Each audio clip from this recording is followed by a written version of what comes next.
작가의 말. 처음에 나는 그게 사람들을 아래로 데려간다는 뜻인 줄 알았다.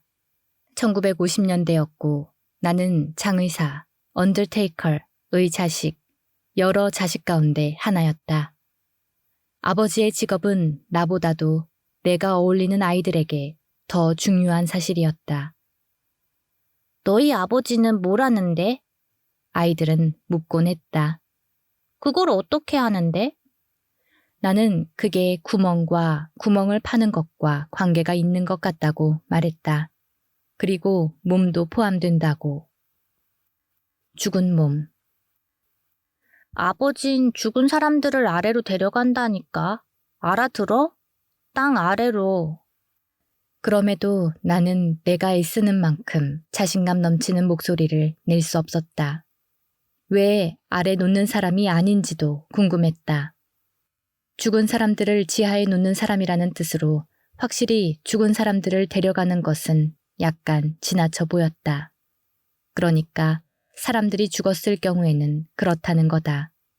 가는 길에 동반자가 필요 없을 테니까.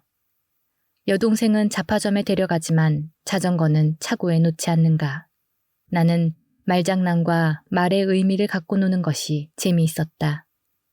7살에 나는 가톨릭 사제의 복사에게 요구되는 라틴어를 배우러 가게 되었다. 어머니의 아이디어였다. 어머니는 내가 하느님한테 인색하면 하느님도 나한테 인색하게 된다고 말했다. 이 말에는 진실은 아닐지라도 어머니의 의지에 울림이 있었으며 그것은 내게는 진실에 버금가는 것이었다. 라틴어는 마술적이고 신비로웠다. 풍부한 모음 때문에 음향이 풍부했다.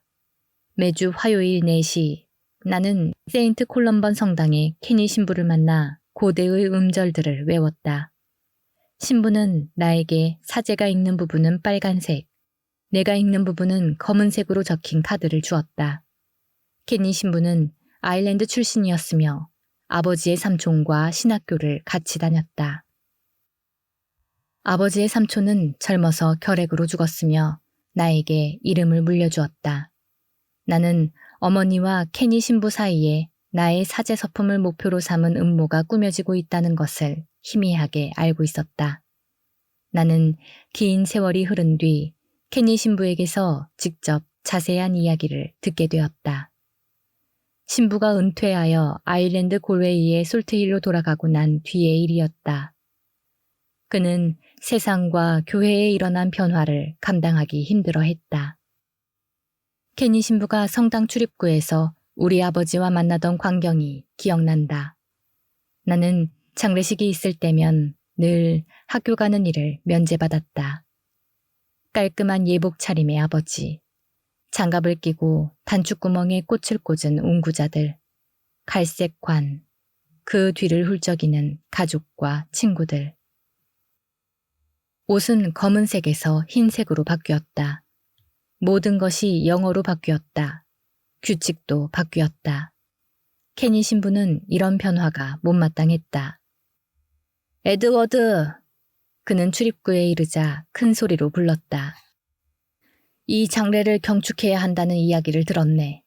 그러니 자네 얼굴에서 엄숙한 녀석은 지워버리고 부디 그리말디 부인한테 추기경께서는 부인이 남편의 장례를 맞이하여 기운을 내기를 바라신다는 말을 전해주게.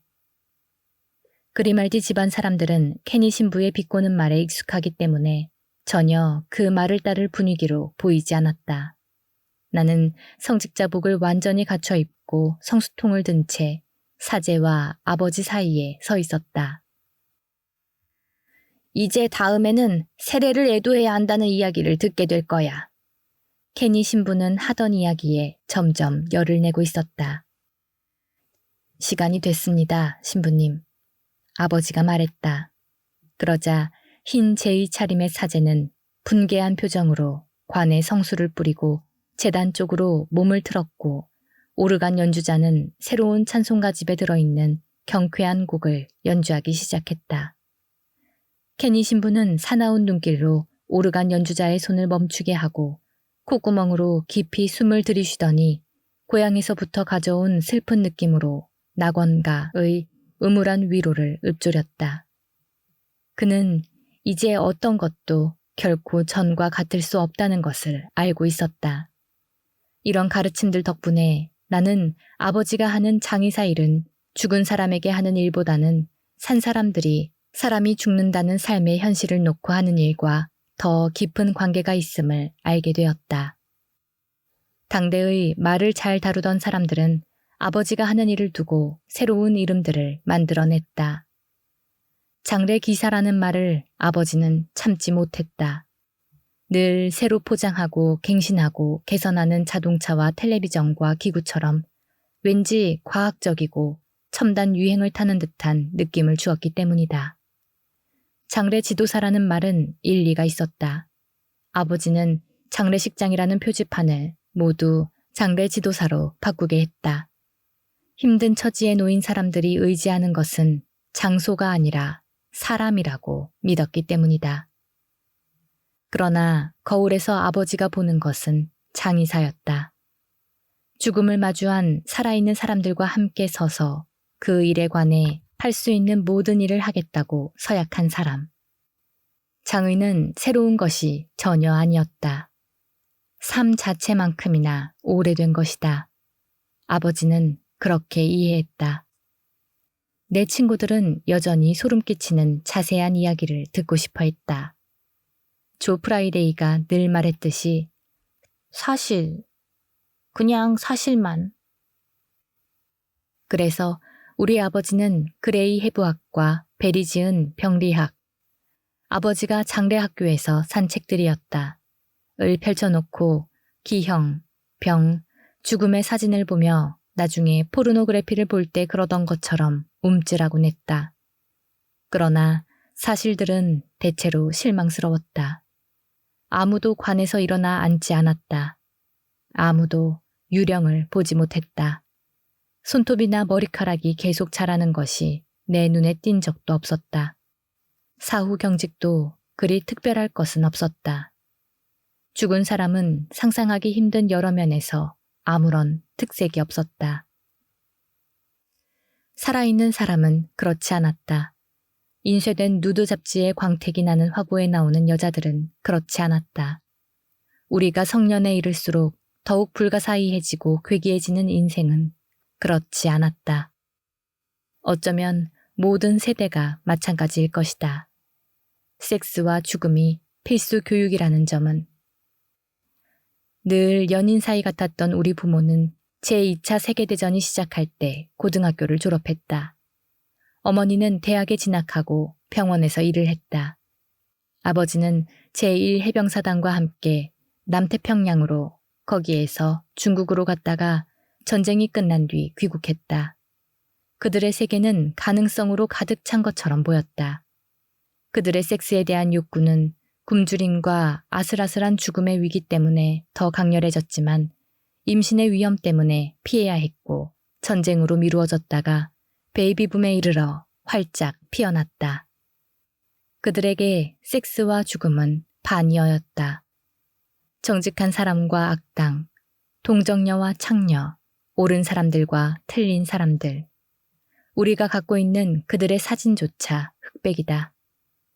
로맨스와 정절로 유명한 이들은 대전들과 대공황의 자식들로서 안정, 안전, 지속성, 또 현명한 투자와 반석 같은 안전판을 갈망했다. 그들은 영원을 약속하며 결혼했고 교회로 이사했으며 절대 죽을 일이 없는 것처럼 살았다.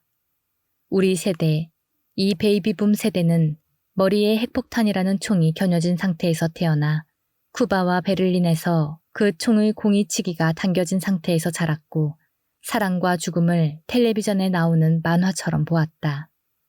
우리는 하늘을 지켜보았다. 우리는 뉴스를 지켜보았다. 우리는 방공호에서 놀았다. 우리가 사춘기에 들어서거나 벗어날 때 케네디에게로 공이치기가 떨어졌다. 그 목요일 우리는 고등학교와 중학교에서 가슴과 골반, 우리의 젊음과 욕망이 찬란하게 빛나는 그 신체 부위들에 대한 환상에서 벗어나 우리 삶에 큰 영향을 준 첫 죽음을 생각했다.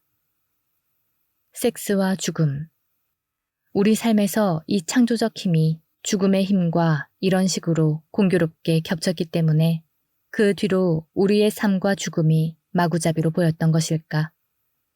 우리는 자발적으로 아무렇지도 않게 예측 불가능하게 우리의 중력과 분리된 상태에서 우리가 얻을 수 있는 즐거움은 모두 붙잡았다.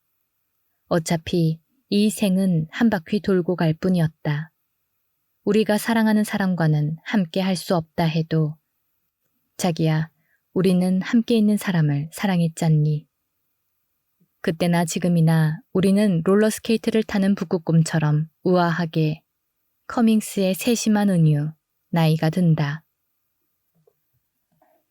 우리는 불시에 기습을 당할 것을 경계하여 부모가 되는 일을 계획하고 혼전 합의를 한 뒤 시험 결혼을 해보고 부모의 장례를 미리 준비했다. 그러면서 새로운 삶, 진정한 사랑, 죽음에 따른다고 들은 느낌들을 미리 느낄 수 있을 것이라고 확신했다. 그러나 우리의 계획에도 불구하고 미세한 관리에도 불구하고 부모의 잘못을 두고 투덜댔음에도 불구하고 우리는 우리 전에 지구에 살았던 20세대 가운데 어느 세대보다 낙태를 더 하고 이혼을 더 했으며 곧 더 커보크할 것이다. 커보크하다는 커보키안의 동사 형태로 부정사 커보크하기, 커보키하기, to 커보크에서 나온 것이며 현실에서는 우리 세대의 또 다른 음량이 큰 동사에 적용되는 사용 안내를 준수하면 된다. 즉, 가서 커보크나 해, 나, 너 자신한테 커보크 해, 나, 이 자기 어머니를 커보크 시킬 놈아, 나, 수사 의문문, 너 정신을 커보크 시킨 거니? 그러나 문체의 문제상 나는 이 말이 어떤 항생제들과는 달리 그 타격의 힘을 유지하기를 바라는 마음에서 이 말보다 작은 말로 괜찮을 때는 절대 사용하지 않는다. 하지만 나의 딸이나 아들들에게는 섹스와 죽음이 거의 동의어라서 걱정이다. 그 둘은 운이 잘 맞아 서로 그렇게 멀리 떨어져 있을 수가 없다. 그들에게 섹스는 룰렛이라는 묘한 게임, 우리가 안전한, 더 안전한, 가장 안전한, 이것은 섹스를 하지 않는 상태에 붙는 말이다. 섹스를 얻을 수 있는 승산을 궁리하는 죽음의 로또다. 그러면 그들에게 죽음이란 따분한 것, 도무지 충격을 받지 않는 사람들을 위한 약간의 흥분이다. 완전하고 운명적인 접촉이 마침내 이루어지는 부주의다. 안전한 게 아쉬운 것보다 그렇게 좋은가? 정말로? 와, 커트 코베인이 벽에서 그들을 향해 싱긋 웃는다.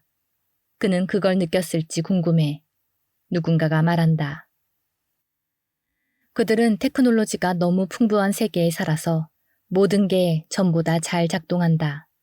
심지어 사람들도. 하지만 아무도 정확한 이유는 모르는 것 같다. 그들은 대리와 처방과 케이블을 부모로 삼아 윗사람들이 추구했던 외로움을 성취했다.